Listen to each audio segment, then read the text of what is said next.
Good morning, everyone. This is Dan O'Sullivan with your Bucks Island area fishing report for Saturday, August the 2nd. Hey, we're going to check in with our usual crowd. We're going to talk to Tom, Lee, Gentry, and Tracy and find out what's going on your favorite body of water right here in the state of Alabama. We'll be right back with what the guys have to say.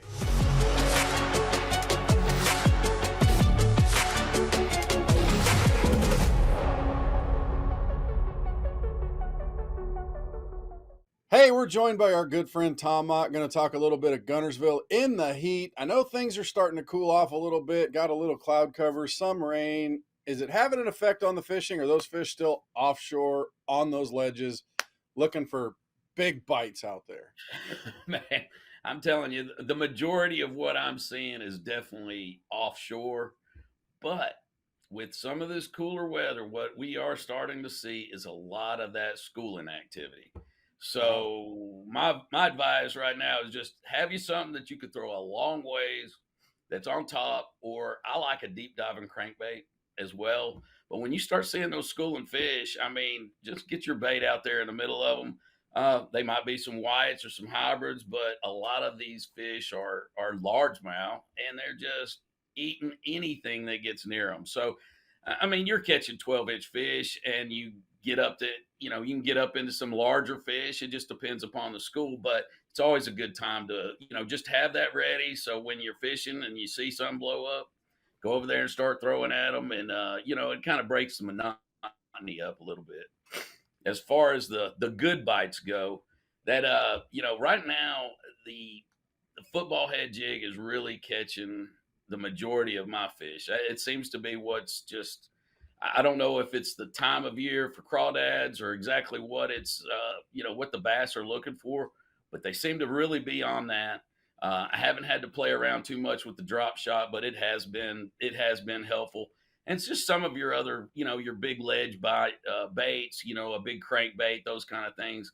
Of course, later in the year it gets a little more difficult to get those bites with crankbait, but I still like to throw that the first on the first throw. If I see some fish out there, I really like to get that crankbait down to them. So that's really been the plan, is just staying out, not so much on the river channel, but on the river channel, the creek breaks, the small feeder lakes or feeder creeks that are coming into the lake. All those have bends in them. You can always find some crappie around those bends. You can find some hybrids around those bends and get lucky. Now and again, you find you a nice little pot of bass. A lot of people aren't venturing up into those areas. So keep that in mind when you're looking, when it gets crowded, especially like right now when it's cooled down a little bit, everybody's tired of getting hot and sweaty. This is going to help. It'll help you with, pick up a few extra bites, I think.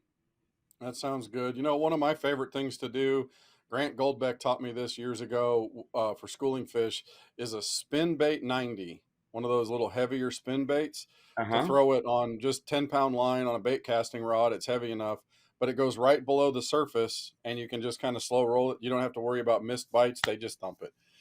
Tom, as It's always, brother, we appreciate everything and we will talk to you again soon, my friend. Hey, we're joined by Tracy Robinson, who's going to talk a little bit of Logan Martin and Lay Lake fishing. Hey, Tracy, I was on Logan Martin the other day, just out for a boat ride. Starting to see those clouds of bait up there in the water column, where they're starting to kind of mill around up there. Are we starting to see some fish moving? Yeah, you can get on the flats just off the river channel. I'd say around the old Riverside area, right in there around I-20. You'll see a lot of bait fish up on the flats right there.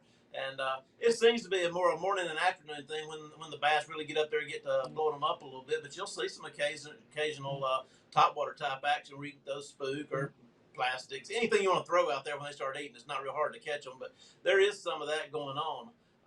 There's still a lot of fish hanging out on the river points too, the hard, long, tapering points, Carolina rig, crankbaits, 5XD, 6XD. Color doesn't seem to matter so much on the crankbaits. I've been throwing the shad, but buddy of mine had the chartreuse on. He was catching the same fish, so it didn't seem to matter so much on the color. The creek bite is probably the one that I saw pick up the most this week. The creek temperatures are a good 5 to 8 degrees cooler in the backs as opposed to the main lake. There's some oxygen rolling in, and as you know, those bass, they choose oxygen over anything. So starting to see a few of the largemouth pop into the backs of the creeks as far back as you can go, basically. If you not afraid to venture back there. But some of those fish are really catchable right now. Top water in the morning, top water in the afternoon. If you can brave it in the middle of the day, you got to find some shade or some of those deeper points. It's just brutal in the middle of the day. Been a little bit of current. We'd have a couple of days of rain here and there, and they'll run some generators. You can run up the lake from I-20 up, catch some of the river fish on some of the eddies and whatnot. Like whenever that current's going on. Yep. So that's kind of the deal at Logan right now. So I didn't see a lot of schooling activity at all. I just saw the bait up. But what about Lay Lake? What are you seeing there? Lay Lake still lots of heavy weights there. It blows my mind the weights that they're still bringing in there. These guys are still not catching a ton of fish up there in the shallows, but the ones they're catching in the mornings on the frog or the swim jig or the buzz bait or whatever around the grass, that lake is just full of grass, but they're catching some quality fish, some 5 to 6 pounders, and bringing them in.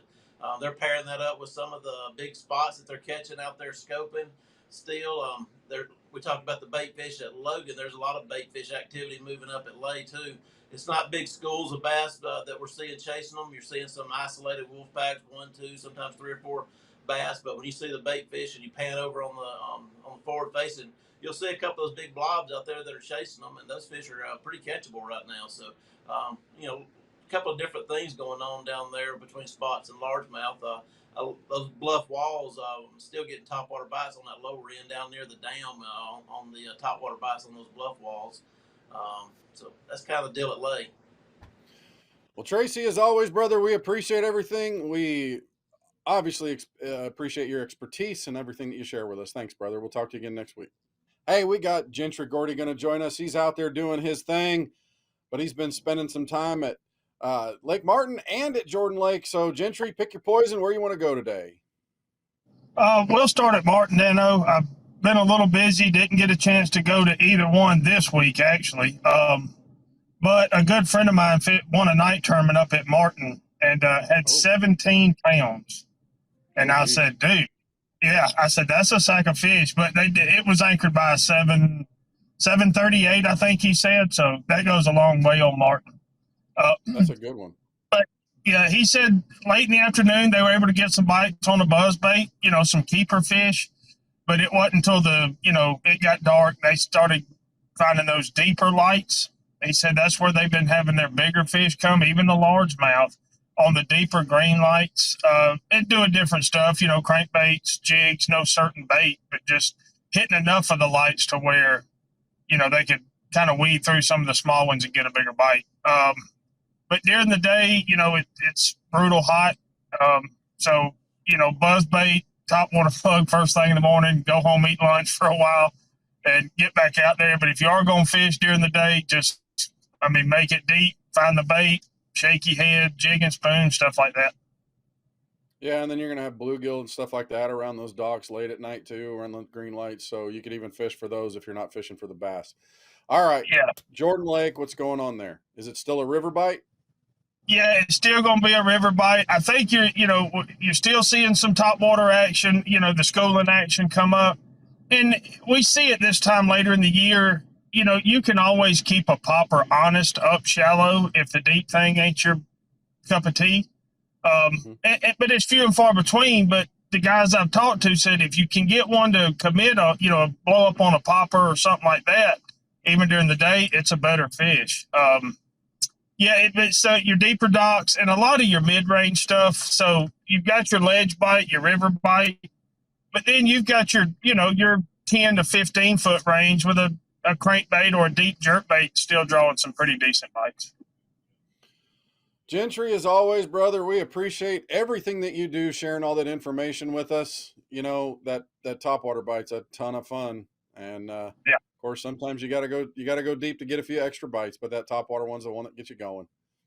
That's right. Well, brother, you have a great day and a great weekend, and we'll talk to you again next week. Hey, we're joined by Lee Pitts, our good friend from the North Country up here on Weiss Lake. He is right on the border of Alabama and Georgia, but he's Alabama all the way. Lee, what's going on Weiss Lake? Roll Tide. What we're doing is trying to stay as cool as humanly possible right now. It's, once again, dog days of summer, morning bite, get out there about daylight, fish till 10, 11, try to get on out. But we're catching some fish right now. You know, they've held the water up pretty good. We've had some pop-up showers this week. The biggest key, I think, that what is helping us get bit or not is that water flow. If we got a little current going, they're pulling a turbine or two. You know, that's helping us some. Still got some good thick grass up and down the river up on the Coosa side. A lot of the fish are getting out of the backs of the bays and some of these deeper longer pockets. I'll say they're starting to get on back out towards the river. But you can get early in the morning a good frog bite, a topwater bite, or something around this grass. Even when it gets 8, 9 o'clock, that sun's popped up. You can still get some, in the thicker, shady stuff by pitching and punching in the grass. But the dock bite has really, really been something that a lot of guys are keying on right now. We got so many docks up and down, especially on the upper Coosa, where you got your uh, Dead Boy Cove, Godfrey's, Riverside, some of the other coves that are scattered up through here. A lot of docks, permanent docks, so that everybody's got brush around them. So that's one of the key things that guys are looking to. And I've talked to some of the guys here the last week or so. You find a dock that's kind of hot, they may hit it 3 or 4 times a morning, go in there and pick 1 or 2 off of it, give it 30 minutes. Hey, there's another group of fish that's trying to get their seats. So they're easing up there, getting in that brush, getting out of that sunlight. I know a lot of guys have kind of downsized some, pitching that 6-inch worm, pitching something a little smaller, a little lighter weight to slow that fall down some. That's been one of the keys that's really been productive for a lot of guys up here on Weiss right now. Yeah, and I know Neely Henry. I've had some of my better days flipping up the river in the wood and the stuff like that when that current is running. So, is that the kind of thing we're seeing up here too? Is get the current and kind of go after that upriver stuff too? Yeah, and the thing is, and it's kind of crazy, a lot of that, you may not have as much structure up against that bank, but if you've got a good shade line and you've got some current coming through there and it's moving water, hey, these fish will get up tight on that bank and just lay up against it, and just stick their nose in that current and just wait for something to come floating by. So that's a good key. Even midday, if you can get a good shade line and have a little bit of depth on a bank, those fish don't have to get in that deep water. They can lay up there pretty shallow and just kind of enjoy the breeze, as you say, with that current hitting them in the face. Lee, as always, brother, we appreciate everything and we'll talk to you again next week, my friend. Well, that'll wrap up our Bucks Island area fishing report for Saturday, August the 2nd. Hey, folks, we are on our off-season hours. We are open Tuesday through Friday, 8 to 5, and Saturday, 8 to noon. Come on in and see what you can find here. If you're looking to keep your boat running, we got Misty and everybody in the service department. We got Pat and everybody in the parts department if you like to do it yourself. We've got the tackle upstairs if you're looking for that special thing. Hey, we got sunglasses, we got apparel, we got all kinds of stuff up there that's just great. Looking for a good sun shirt, we got them upstairs. See Colin and Jamie up there. And of course, if you're still looking for that dream boat, hey, Labor Day's right around the corner. You may want to find yourself looking for that boat that gets you out there for that long weekend. We got Katie, Patrick, and Melissa to help you. Come on, see us. We're here at Bucks Island. We'll talk to you again, and you are the best part of Bucks Island, and we appreciate you.